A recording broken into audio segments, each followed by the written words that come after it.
Hello students, आपका एक बार फिर से स्वागत है। आज हम इस वीडियो में क्वेश्चन वर्ड्स के बारे में जानेंगे। क्वेश्चन वर्ड्स जिसे हम WH वर्ड्स भी कहते हैं और ये मुख्य रूप से 9 होते हैं। तो चलिए सबके बारे में जानना शुरू करते हैं। पहले आता है हु जिसका मतलब होता है कौन या फिर किसने। यह इंसानों के लिए प्रयोग किया जाता है और इसका प्रयोग सब्जेक्ट या ऑब्जेक्ट का पता लगाने के लिए किया जाता है। जैसे who will go to Patna, Patna कौन जाएगा। या फिर who is your best friend, तुम्हारा सबसे अच्छा दोस्त कौन है। फिर आता है हुम जिसका मतलब होता है किसको। इसका प्रयोग भी इंसानों के लिए किया जाता है और इसका प्रयोग ऑब्जेक्ट का पता लगाने के लिए किया जाता है। जैसे हुम डिड यू इनवाइट टुडे, आज तुमने किसको आमंत्रित किया। फिर आता है हुज जिसका मतलब होता है किसका। इसका प्रयोग करते हैं हम लोग स्वामित्व या फिर अधिकार पता लगाने के लिए। जैसे कोई चीज़ किसका है। जैसे whose father is a minister, किसके पिताजी मंत्री हैं। फिर आता है व्हाट का मतलब होता है क्या या फिर कौन सा। इसका प्रयोग भी हम लोग सब्जेक्ट या ऑब्जेक्ट का पता लगाने के लिए करते हैं। जैसे what was written in the letter, यानी कि पत्र में क्या लिखा था। या फिर व्हाट इज योर फादर, तुम्हारे पिताजी क्या है। या फिर व्हाट इज योर नेम, तुम्हारा नाम क्या है। फिर उसके बाद आता है विच का मतलब भी होता है कौन या फिर कौन सा।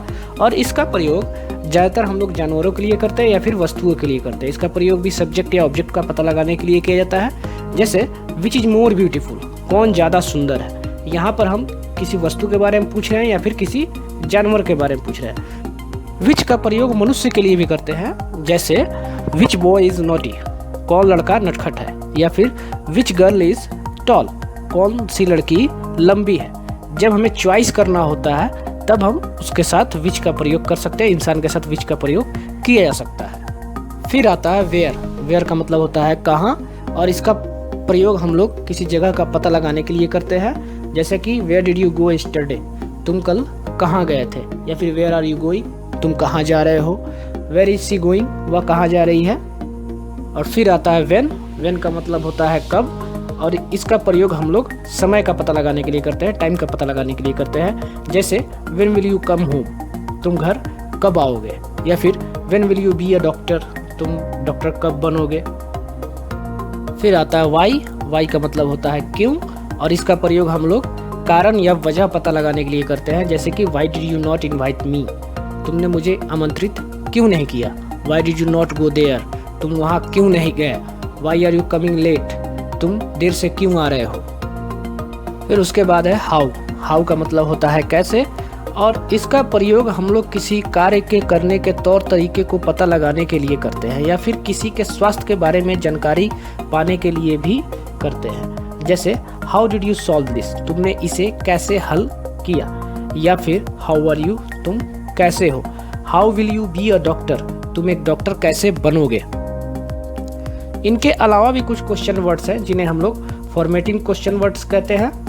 और पहले नंबर पे आता है हाउ मेनी का मतलब होता है कितना, यानी संख्या को पता लगाने के लिए हाउ मेनी का प्रयोग किया जाता है। जैसे how many brothers and sisters do you have, तुम कितने भाई बहन हो। उसके बाद आता है हाउ मच का मतलब भी होता है कितना, लेकिन इसका प्रयोग हम लोग मात्रा को पता लगाने के लिए करते हैं। जैसे how much water does an elephant drink, एक हाथी कितना पानी पीता है। उसके बाद है हाउ फार का मतलब होता है कितनी दूर, कहाँ तक और इसका प्रयोग हम लोग डिस्टेंस यानी कि दूरी का पता लगाने के लिए करते हैं। जैसे how far can you go on feet in an hour, तुम 1 घंटे में कितने दूर पैदल चल सकते हो।